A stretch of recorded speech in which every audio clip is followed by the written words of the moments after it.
Hello everyone, welcome you in my class. Today I will start chapter number first of electricity for class 10. अभी तक जिन्होंने अभी तक जिन्होंने हमारे चैनल को सब्सक्राइब नहीं किया है तो चैनल को सब्सक्राइब करें, इससे सभी वीडियो आपको आसानी से मिल जाएगा। चलिए स्टार्ट करते हैं इलेक्ट्रिसिटी। इलेक्ट्रिसिटी में सबसे पहला टॉपिक हम पढ़ते हैं चार्ज। चार्ज का क्या है? जब किसी ऑब्जेक्ट को हम ड्रॉप करते हैं तो हमेशा अर्थ के सेंटर की ओर वो मूव करने लगता है, वो मूव करने लगता है। तो ऑब्जेक्ट पे कौन सी प्रॉपर्टी है जो अर्थ के सेंटर की ओर मूव कराती है? उस प्रॉपर्टी को हम बोलते हैं मास। मास नाम की प्रॉपर्टी है जिससे ऑब्जेक्ट अर्थ के सेंटर की ओर मूव करता है। बट सपोज अगर एक पार्टिकल हमने 10 का पार्टिकल लिया और 10 का पार्टिकल यहाँ से हम ड्रॉप करते हैं तो हमेशा अर्थ के सेंटर की ओर मूव करेगा। इसी 10 के पार्टिकल को अगर बोर्ड पे हम रख करते हैं तो बोर्ड से जाके चिपक जाता है। क्यों? इसका मतलब कि बोर्ड और 10 के पार्टिकल के बीच एक फोर्स लग रहा है जो हमारे जो अर्थ अट्रैक्ट कर रहा है पार्टिकल को उससे ज्यादा है। तो ये फोर्स अर्थ बोर्ड और 10 के पार्टिकल के बीच लग रहा है, ये फोर्स ज्यादा है। इससे ग्रेविटेशनल फोर्स, जो ग्रेविटेशनल फोर्स अर्थ को अपनी ओर अट्रैक्ट कर रहा है ऑब्जेक्ट को। क्लियर? तो जो प्रॉपर्टी बोर्ड और 10 के पार्टिकल के बीच लग रहा है जिसकी वजह से दोनों के बीच फोर्स लग रहा है, उस प्रॉपर्टी को हम क्या नाम देंगे? मीन्स चार्ज एक ऐसी प्रॉपर्टी डेवलप हो रहा है जिसकी वजह से 10 और बोर्ड के बीच में एक फोर्स लग रहा है जो फोर्स हमारे ग्रेविटेशनल फोर्स से ज्यादा है। क्लियर सभी को? यहाँ चार्ज।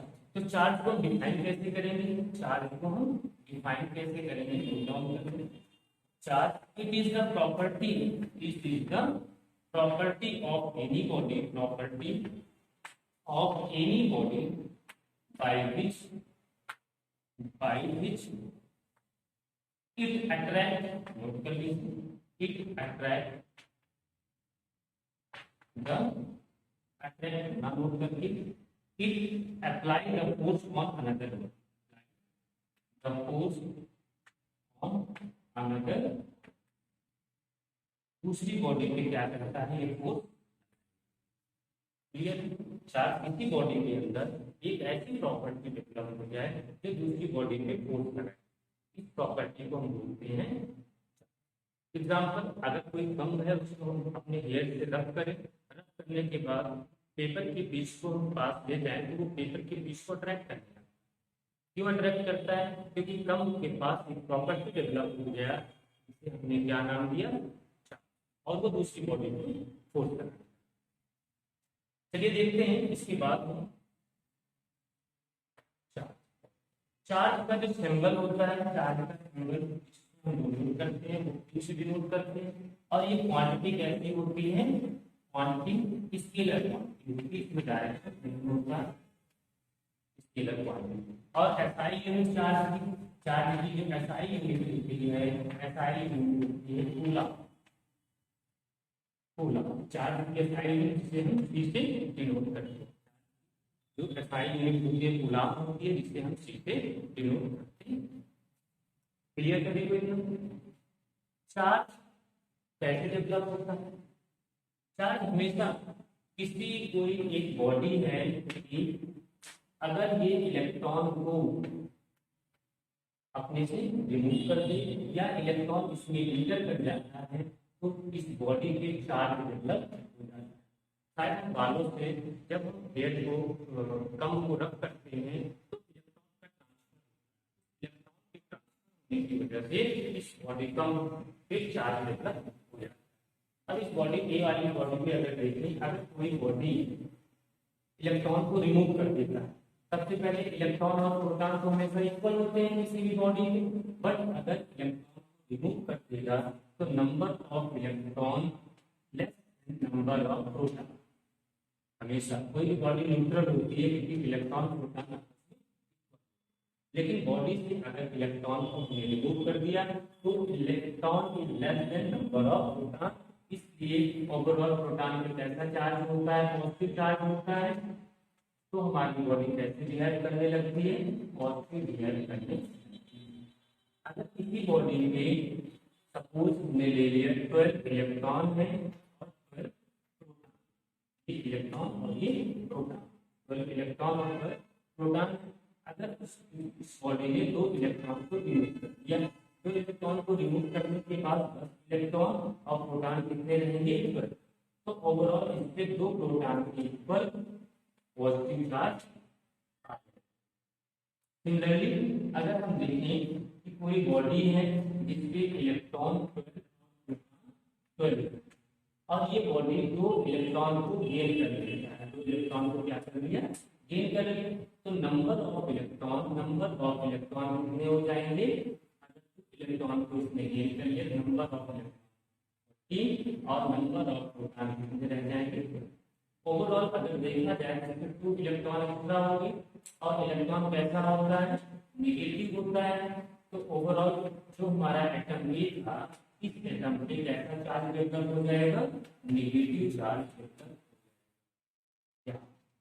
तो आपने देखा कि अगर किसी बॉडी से इलेक्ट्रॉन रिमूव होता है या इलेक्ट्रॉन बॉडी के अंदर आता है तो इस बॉडी पे चार्ज डेवलप हो जाता है। अगर बॉडी पे चार्ज डेवलप होता है तो दूसरी बॉडी को क्या करने लगता है, अट्रैक्ट करने लगता है। इसी प्रॉपर्टी को, जो इसके अंदर प्रॉपर्टी डेवलप होगी दूसरी बॉडी को अट्रैक्ट करने लगी, इसी को हम क्या बोलते हैं, चार्ज। चलिए इस टॉपिक को नोट डाउन करें, इसके बाद नेक्स्ट टॉपिक। चलिए फिर स्टार्ट करते हैं इसके बाद का टॉपिक कि types of charge. Types of charge, charge कितने टाइप्स हैं, there are 2 types of charge, एक चार्ज होगा पॉजिटिव चार्ज और negative charge. there are 2 types of charge, positive charge और नेगेटिव चार्ज। हमने देखा कि इलेक्ट्रॉन अगर पॉजिटिव चार्ज है तो इसका मतलब अगर किसी बॉडी पे पॉजिटिव चार्ज है इसका सेंस ये होगा कि इलेक्ट्रॉन को उसने रिमूव किया होगा, किसी बॉडी पे नेगेटिव चार्ज है उसने इलेक्ट्रॉन को गेन किया। अब अगर कोई पॉजिटिव चार्ज है, प्रॉपर्टीज देख लीजिए, एक पॉजिटिव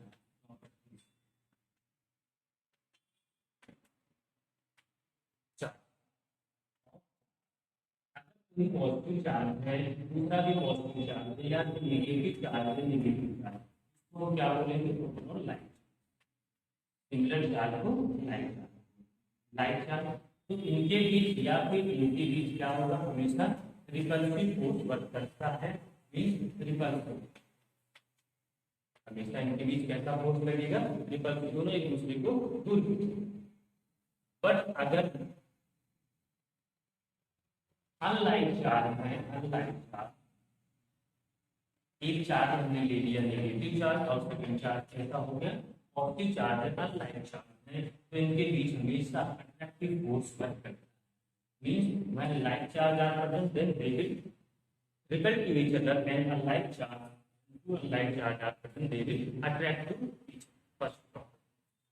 सेकंड इसमें हम देखते हैं conservation of charge, means charge neither created nor destroyed, neither created nor destroyed,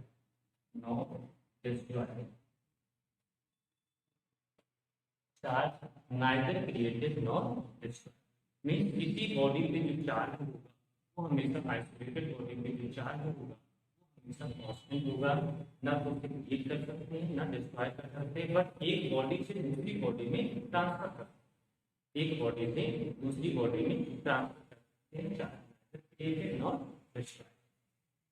next देख लेते हैं चार्ज ऑन एनी बॉडी, किसी बॉडी पे चार्ज हमेशा इंटीजर इनटू इलेक्ट्रॉन। इलेक्ट्रॉन क्या होता है, इलेक्ट्रॉन एक फंडामेंटल चार्ज है, फंडामेंटल चार्ज इसको हम वेरीफाई कर सकते हैं और इससे चार्ज क्या होता है 1.6 × 10⁻⁹ कूलम। तो किसी बॉडी पे चार्ज इंटीजर इनटू इलेक्ट्रॉन की इक्वल होता है, ये क्या है चार्ज और ये क्या है फंडामेंटल चार्ज और ये क्या कहते हैं इसको इंटीजर। तो किसी बॉडी पे charge on any body always integral multiple of electron, integral multiple of integer electron के मल्टीपल की बराबर। ये तो कुछ प्रॉपर्टीज थी चार्ज की। अब एक क्वेश्चन आते हैं कि क्वेश्चन हम देखते हैं कि एनी बॉडी किसी बॉडी के चार्ज एक कूलम का चार्ज, तो एक कूलम का चार्ज प्रेजेंट है प्लस 1 कूलम है, इसका मतलब इलेक्ट्रॉन को गेन किया और रिमूव किया होगा। तो उसके बताएं इसने इलेक्ट्रॉन को रिमूव किया होगा, इलेक्ट्रॉन को रिमूव किया होगा तो इसके पास कितना चार्ज आ गया, 1 कूलम का चार्ज। तो किसी बॉडी में 1 कूलम का चार्ज आ गया, तो find the number of electron transfer from the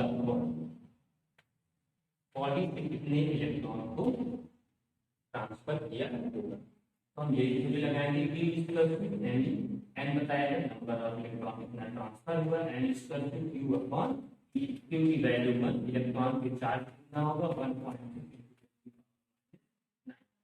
minus 19 को आप ऊपर ले जाएंगे तो प्लस 19 हो जाएगा अपॉन 1. क्लियर। यहाँ से हम इसको अगर 10 into 10 की पावर 18 से नोट डाउन कर सकते हैं अपॉन 1.6। यहाँ से पॉइंट को हटाया ऊपर 0 आ जाएगा, 16 से कट करेंगे, 16 से कट करके देख लीजिए कितने इलेक्ट्रॉन को वो ट्रांसफर। क्लियर हो गया होगा। चलिए इतना नोट डाउन करें, उसके बाद नेक्स्ट टॉपिक। चलिए नेक्स्ट टॉपिक स्टार्ट करते हैं। इसमें देखते हैं इंसुलेटर और कंडक्टर। इंसुलेटर सबसे पहले इंसुलेटर क्या होता है तो देखिए कि ऐसे मैटर जिसमें ना तो हीट और ना ही इलेक्ट्रिसिटी, हीट और इलेक्ट्रिसिटी डज नॉट ट्रांसफर। अगर हीट और इलेक्ट्रिसिटी किसी बॉडी से ट्रांसफर नहीं हो रहा है तो ऐसे मैटर को हम बोलते हैं इंसुलेटर। इंसुलेटर में जैसे फूड, ये हो गए पेपर, प्लास्टिक, ये सारे के सारे क्या कहलाते हैं, इंसुलेटर कहलाते हैं। इसमें इलेक्ट्रिसिटी फ्लो नहीं करती है, ना ही हीट ट्रांसफर। ऐसे मैटर जिनमें इलेक्ट्रिसिटी और हीट दोनों ट्रांसफर होते हैं, ऐसे मैटर इलेक्ट्रिसिटी और हीट ट्रांसफर होते हैं, उसको हम बोलते हैं conductor. Conductor are those matter in which electricity and heat can be transfer. इसमें ट्रांसफर एग्जांपल जितने भी मेटल्स हैं, मेटल्स जितने भी सारे के सारे क्या कहलाते हैं, कंडक्टर। और इलेक्ट्रिसिटी कौन सी हो सकती है, इलेक्ट्रिसिटी ट्रांसफर इसमें किसी, अगर इलेक्ट्रिसिटी ट्रांसफर की बात करें तो एसिड में इलेक्ट्रिसिटी ट्रांसफर हो सकती है। चलिए इसको नोट डाउन कर लें, इसके बाद नेक्स्ट टॉपिक है।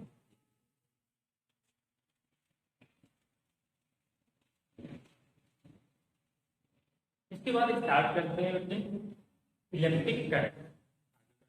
इलेक्ट्रिक करंट, इलेक्ट्रिक करंट होता है, इलेक्ट्रिक करंट, इलेक्ट्रिक करंट कोई कंडक्टर ले लीजिए, कंडक्टर में जैसे ही पोटेंशियल अप्लाई बैटरी से अप्लाई करेंगे, बैटरी जैसे अप्लाई करेंगे इसमें करंट चलना स्टार्ट करता।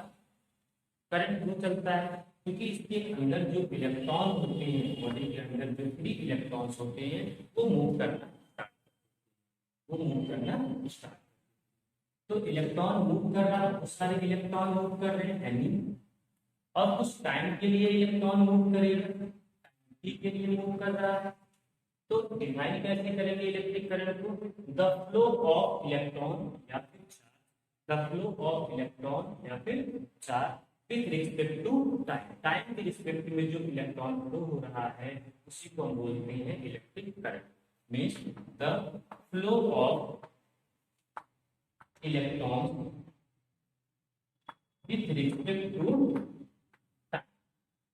टाइम के साथ जो इलेक्ट्रॉन फ्लो हो रहे हैं उसी को हम बोलते हैं इलेक्ट्रिक करंट। या फिर इसको ऐसे भी डिफाइन कर सकते हैं, the rate of flow of, the rate of flow of electrons, या फिर इसी को हम क्या बोल देंगे, charge, flow of rate of flow of electron या फिर charge.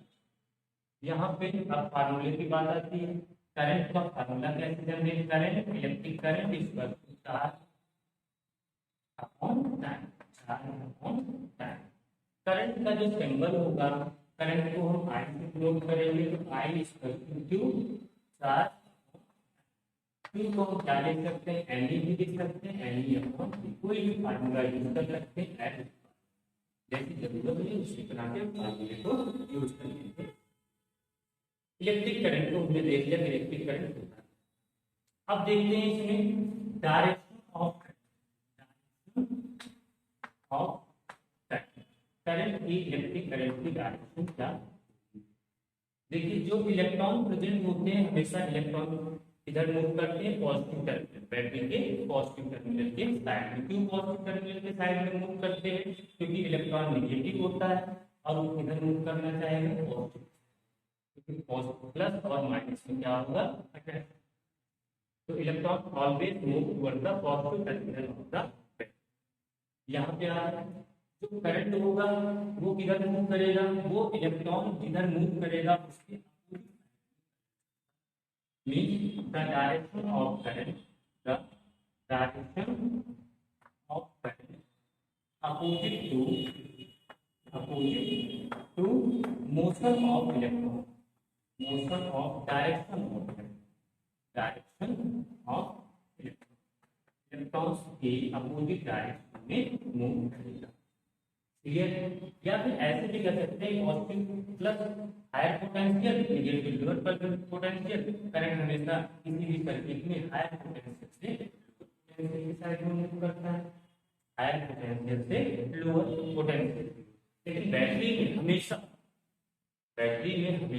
Negative to positive move करता है, नेगेटिव टू पॉजिटिव मूव करता है। क्लियर हो गया?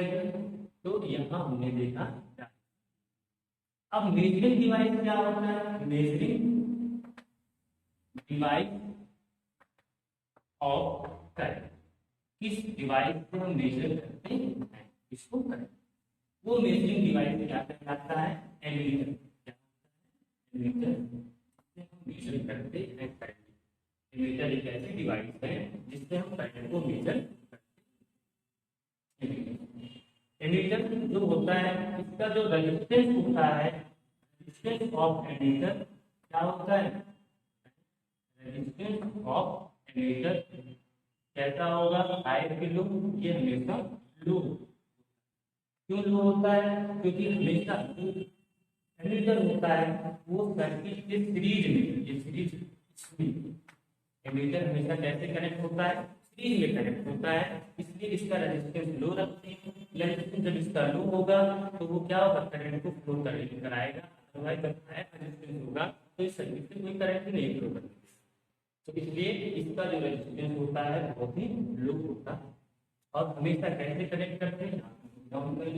Ammeter has very low resistance, ammeter has very low resistance, very low resistance